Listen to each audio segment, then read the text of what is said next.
Guys, I got my first round of the year in, and it didn't go quite as planned.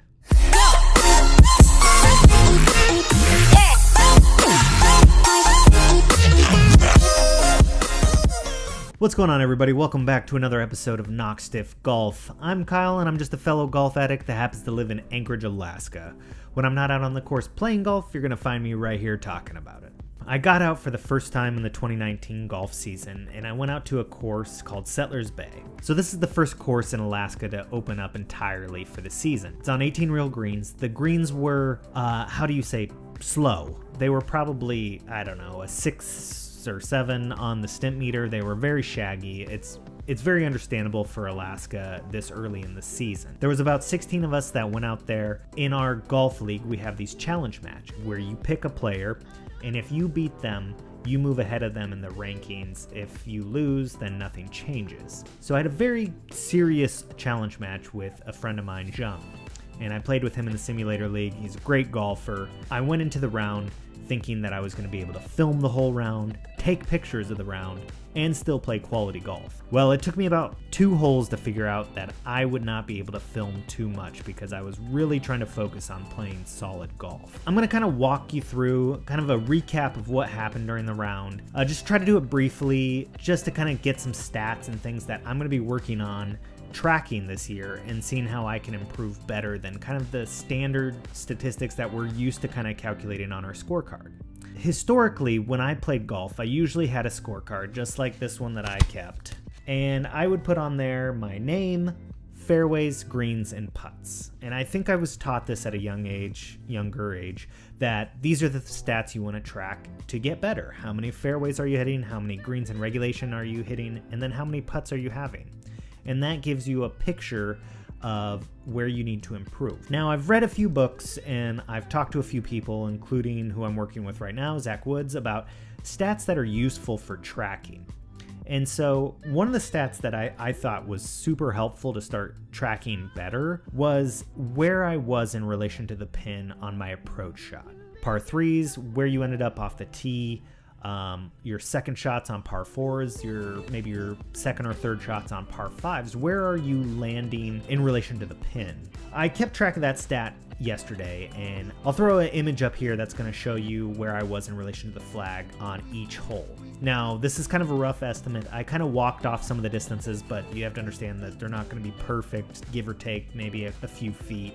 I don't know. I was really trying to focus on my play and not so much just stats. So there's a few things that happened yesterday that resulted in the 79 that I shot. For some of you, 79 is something that you really want to strive to because that's breaking the 80. And then for some of you better golfers that might be watching this, this is probably scores that aren't impressive to you, which is fine. We're all at different levels and we're all trying to get better in the big picture. I'm about a 5 handicap, and so starting off the season with a 79, as my coach Zach put it, is a good floor to be at because that's better than I would start the previous years at, where I'd probably shoot like an 84, an 82, somewhere in that realm for my first round, and then slowly grind my way back down into the 7. Now I'm starting roughly at 79, and I have hopefully lower scores will come sooner than they usually do. One thing that I really noticed about yesterday was I put it an average of 24 feet away on my approach shot. I had a few holes that I knocked it pretty close. I had a birdie on hole 12. I knocked it to probably 3.5 feet or so. Drained that for birdie. Got me some skins money, so it was a great little hole for me. But honestly, I just didn't feel like I was putting the ball super close. And if I did, in kind of the 15 to 17 foot range, which as you've seen in my putting mat downstairs that I've showed in previous videos, that's roughly 11 feet long. So that's the most I've been putting or in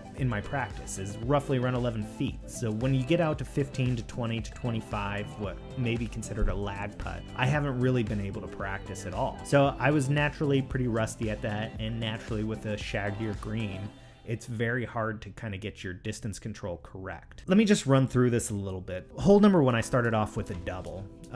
Settlers Bay's first hole is an elevated tee shot to a dog leg left. Recently with the new swing, I've been hitting a draw, so I thought I could take it, kind of cut some off the dog leg, and put myself in a good position on the first hole. It's cold outside. It was probably 40 degrees out, maybe 42. Beautiful day. I ended up starting it on the wrong line, and what I thought was going to be a fine ball ended up going through the fairway into the trees, so I had to punch out, missed my approach shot from there, ended up with a double bogey to start off the round. And in my match play with Zhang, I was one down to start with. Not a bad break. It was just it was a miss club, to be honest. I should have probably hit 3-wood there, but I have my new 3-wood that I'm just not super comfortable with yet. 2020 hindsight, I'm looking back and thinking 3-wood was the right play. And then after that, it kind of got a little boring for a couple holes. It just went par, par, par. I 3-putted a par 3 that I was playing 195. I put a great strike on a 5-iron, put it right in the middle of the green, and I had probably, what's it say here? I had 20 feet roughly uphill, and I just probably hit it 15 feet. It was a poor effort, and then I missed that second putt, which resulted in a 3-putt, and that was a hole I should have won because he missed the green, he ended up bogeying, and I ended up bogeying with a 3-putt. So that one kind of stings in match play, but you got to move on.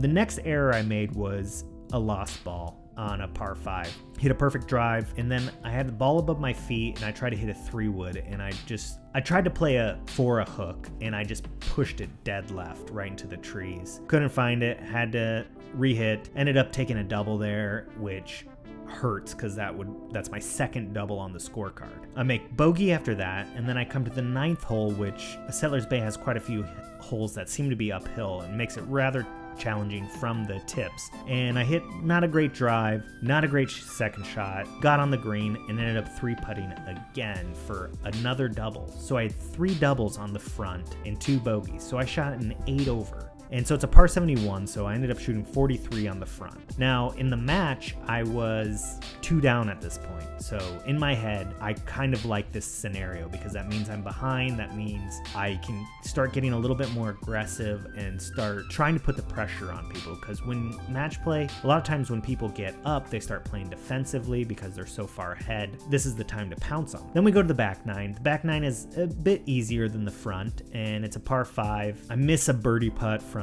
probably inside of 20 feet, tapping for par. He has probably a 10-footer for par, drains it right in the heart and right through my heart because I felt like I really was going to win that hole because he pushed one into the trees. Great punch out, knocked it up close. So that's what scrambling gets you in match play. After that, I go par, and then the birdie on 12 where I hit a driver, and then I had 105 in. I used my new 54-degree Phil Mickelson grind wedge, knocked it to 3.5 feet. Easy birdie, easy skin money. And we kind of just went back and forth. I won that hole, he won the next one. And then we got down to 17, and I was dormy at that point. 17 is a shorter par 5, and I knew that I had to be super aggressive right here. He hit one right down the middle. I hit a big draw down the middle, and I had him by like 20 yards. He had 230 in, and he kind of pushed his left short of the green. I had about 210-ish. And I just broke my 4-iron a couple weeks ago, and it's in the mail getting worked on. So my next thing I could have done is try to really rip a 5-iron, which I didn't feel confident about, or choke down on my 2-iron hybrid. I decided to go for that and kind of just swoop it in there and hit a draw, because that's kind of what I've been playing lately, and I felt good about it. I knew I wouldn't go probably too long, but short would probably chase up. So choke down, hit a 2-iron, drew in there perfectly, hit into the face of the green, rolled up through the green to the back of the fringe. So I had about 20 feet for eagle. He knocks it on to about 15 feet, and I hit a Texas wedge to about probably 4 feet. It should, again, these shaggy greens made it really difficult to kind of judge speed. He misses his birdie putt, taps in for par, and then I'm sitting at a 5-footer for birdie that I have to make or the match is over. Go through my putting routine, line it up, drain the putt right in the heart, have some momentum going to 18, 1 down. So 18 is probably the hardest hole in Alaska, in most people's opinion. From the tips, it's probably about 440, 445, straight uphill, and the fairway slopes left to right, so anything to the right is going to trickle down into the trees, and it was playing into the wind as well. Me and my buddy Zach both hit pretty decent drives. Mine was a little shorter, and I had 230 into the green because it's a rough hole in general. Zach had he smoked his drive and still had about 205 in. So it's a beast, and there's not a lot of ways to miss on that drive. So my opponent put his into the trees, but not bad enough. He was able to punch up to about 100 yards. And this is where I kind of choke, is I try to hit my hybrid again, ball above my feet, and I end up just doing the same thing I did with my 3-wood, is I catch it kind of fat and push it dead left. And I ended up hitting it maybe 130 yards to about 110 out. That's when I knew we're kind of in a wedge off. I'm one down, and I should have put that one on the green to really put some pressure on him. I knock a gap wedge on there, give myself probably 30 feet. He knocks his on there to 30 feet. He almost drains his par putt, and I give that to him for a par, which means I have to drain my 30-footer to tie the match. Missed it, ended up making that bogey putt, and so I ended up shooting 79, and I lose one down, so he won one up. It was a good match. Wasn't a blowout by any means. We had a couple back and forths. Looking at my putts, I had 30 putts. I hit half the greens in regulation. I hit a number of fairways. I felt good about this for my first round, so there's a lot of room for improvement. If you look at my scorecard, I am +8 on the front and even on the back. You can see it's kind of the tail of 2 nines. I need to minimize those doubles, and those doubles came from either a missed club or just one bad hit on the hole. And so that's what I need to kind of erase from my game. On that par 5 where I pushed it dead left into the trees with the ball above my feet, there would have been nothing wrong with hitting a hybrid or a 5-iron right there and just getting it down to 150 to give myself a shot. And that's what initially was my thought. And I decided, no, I'm going to try to give myself a lob wedge in so I can try to stick it real close. And it didn't work out that way. Looking back, those are the decisions that you need to make better when you're out on the course. So that's kind of just a recap of the round. This is more just keeping me honest and improving in my game. And I know a lot of people can learn things from recaps. I know Brodie Smith has been doing a few of these on his tournaments, which I think are great. He's improved drastically over a short period of time, and I just really love getting to watch what he's doing, what he's learning. He's a natural athlete, so it's not surprising to watch him go from here to here. It's amazing, really. Just taking a few notes from him that these are the stats you should be tracking. I'm really hoping to find a good program that's going to be able to keep strokes gained. I just haven't found that yet that's really easy to use. I know he uses Golf Stat Lab. Right now, I think that I looked at that program and it's about $90 a year. So not awful, but I'm still looking before I do that investment. I'm going to head to the Dome now with my buddy Zach. We're going to play a little game. We're going to work on some wedges up to some kind of mid irons and kind of do a point system and really just try to get dialed in, because he's my teammate for some of these tournaments that are coming up, and we want to just kind of practice together, kind of put pressure on each other in scenarios where we're trying to push each other to get better, and this is a good opportunity to do it. I know from my averages I had about 133 yards as my approach shot, just from doing the math, guesstimates of what I had in. So 133 is roughly a pitching wedge for me, so I need to really work in that 120 to 150 range. I feel like that's what I had a lot of. In my book, 25 feet is not acceptable. I want to get into that under 20, 17 foot, 15 foot range more often, because birdie putts statistically will start falling more. Well guys, that's going to do it for this episode of Knock Stiff Golf. I appreciate you tuning in as always. Please go down, like, comment, subscribe. Let me know if you appreciate this type of content. Round recaps I know are very specific to my round, but I'm hoping that people can learn things from that, errors that I'm making, and even give me advice as well. These are some of the things that I'm working on to become a better golfer, and hopefully you'll be able to recycle some of this stuff and use it towards your own game as well. Guys, as always, thanks for tuning in, and I'll see you next time. Bye.